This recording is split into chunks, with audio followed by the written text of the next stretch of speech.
बिस्मिल्लाहिर्रहमानिर्रहीम अस्सलाम वालेकुम रहमतुल्लाहि व बरकातुहू। हाँ जी मेरे यारों दोस्तों, उम्मीद करना कि सारे ठीक ठाक होवोगे। मेरे यारों दोस्तों, अल्लाह पाक दी ज़ात इस दुनिया के उत्ते जिस भी इंसान नूं भेजिया किसी मकसद वास्ते भेजिया, सिर्फ वो मकसद जिहड़े हुंदे ने उन्हां दी पहचान करना, ये अल्लाह पाक दी ज़ात ने इंसान दे हाथ च पड़ा दिता है, अच्छाई भी और बुराई भी। मेरे दोस्तों, मैं बचपन दी एक स्टोरी फिर तुहाडे नाल शेयर करना। सन 2003 उम्र मेरी होवे तकरीबन 15 साल। अल्लाह पाक दी ज़ात हुंदी है कि जदों किसी दे कोलों भी कम लै लवे, क्योंकि अल्लाह पाक दी ज़ात ने अगर विछड़े खानदानां नूं भी मिलाना होवे ते छोटे छोटे बच्चों कोलों भी रब दी ज़ात कम ले लैंदी है।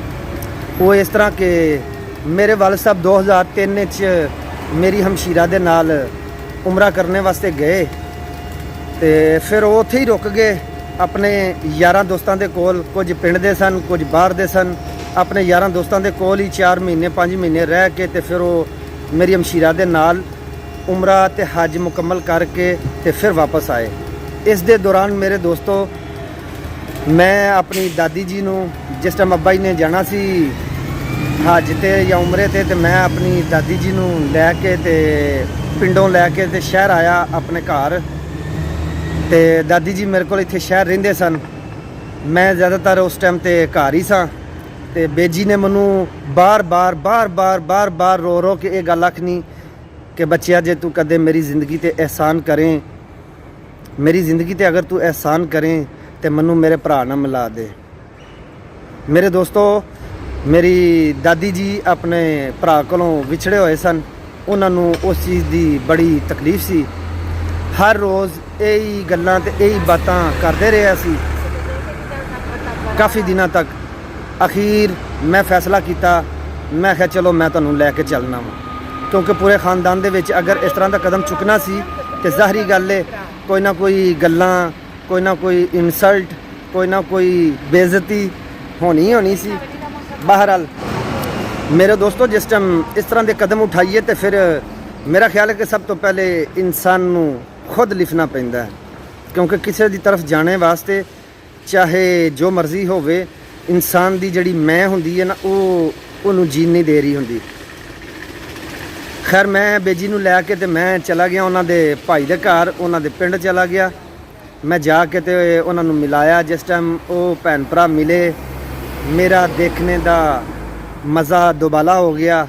मैं उस वक्त भी एक गल सोची कि शायद मेरा दुनिया ते आने का मकसद पूरा हो गया।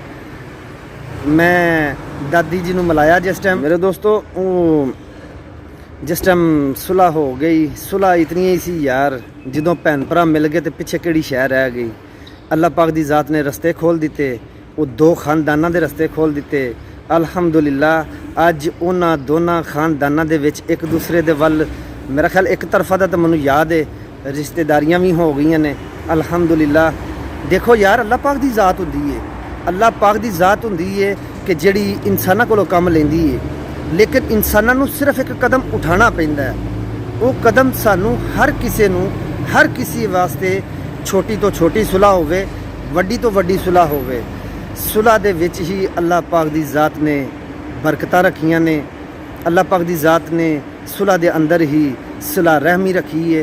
तो सानू हमेशा कोशिश करते रहना चाहिए कि सुलह रहमी दे नाल इस दुनिया दे उत्ते अपना वक्त पूरा करके ते अपनी इस ज़िंदगी दे अंदर ही अपनी आखरत की तैयारी करदे जाना चाहिए। अल्लाह पाक दी ज़ात सानू सारियां नू अमल दी तौफीक देवे। आमीन या रब्बल आलमीन। तो दुआ करते रहा करो मेरे दोस्तों, अल्लाह पाक दी ज़ात साडा खात्मा ईमान ते करे। आमीन या रब्बल आलमीन।